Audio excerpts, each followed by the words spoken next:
மலேசியாவின் MH17 பயணிகள் விமானத்தை ரஷ்யாவின் ராணுவம் சுட்டு வீழ்த்தியிருப்பதை சர்வதேச விமான போக்குவரத்து ஆணையமான ICAO நேற்று உறுதிப்படுத்தியிருக்கும் நிலையில், மலேசிய அரசாங்கத்திடமும் மலேசிய மக்களிடமும் ரஷ்ய அதிபர் விளாடிமிர் புட்டின் பகிரங்கமாக மன்னிப்பு கேட்க வேண்டும் என்று பாஸ் கட்சியின் தகவல் பிரிவு தலைவரும் பாசிர்மாஸ் நாடாளுமன்ற உறுப்பினருமான அமாட் ஃபத்லி ஷாரி வலியுறுத்தியுள்ளார்.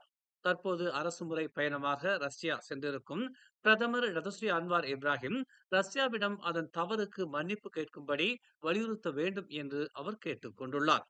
கடந்த 2014ஆம் ஆண்டு உக்ரைன் வான் பரப்பில் மலேசியாவின் MH17 விமானம் 43 மலேசியர்கள் உட்பட 298 பயணிகளுடன் ரஷ்யாவால் சுட்டு வீழ்த்தப்பட்டதை நினைவில் வைத்து டதஸ்ரீ அன்வார் இப்ராஹிம் இதனை செய்ய வேண்டும் என்றும், ரஷ்யாக்காரர்களுடன் புகைப்படம் எடுப்பதையும் சுற்றுலா மேற்கொள்வதை மட்டும் டத்தோஸ்ரீ அன்வார் இப்ராஹிம் செய்யக்கூடாது என்றும் அவர் கேட்டுக்கொண்டார்.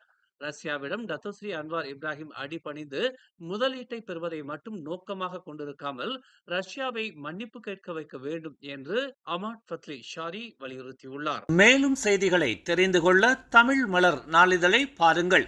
உடனுக்குடன் செய்திகளை தெரிந்து கொள்ள தமிழ் மலர் இணையதளம், தமிழ் மலர் செயலி மற்றும் மலர் டிவி யூடியூப் சேனலை வலம் வாருங்கள். எங்களோடு இணைந்திருக்க மலர் டிவியை பதிவு செய்து கொள்ளுங்கள். உறவுகள் மகிழ்ந்திட விருப்பம் மற்றும் பகிர்வு சேவையை சொடுக்கிடுங்கள்.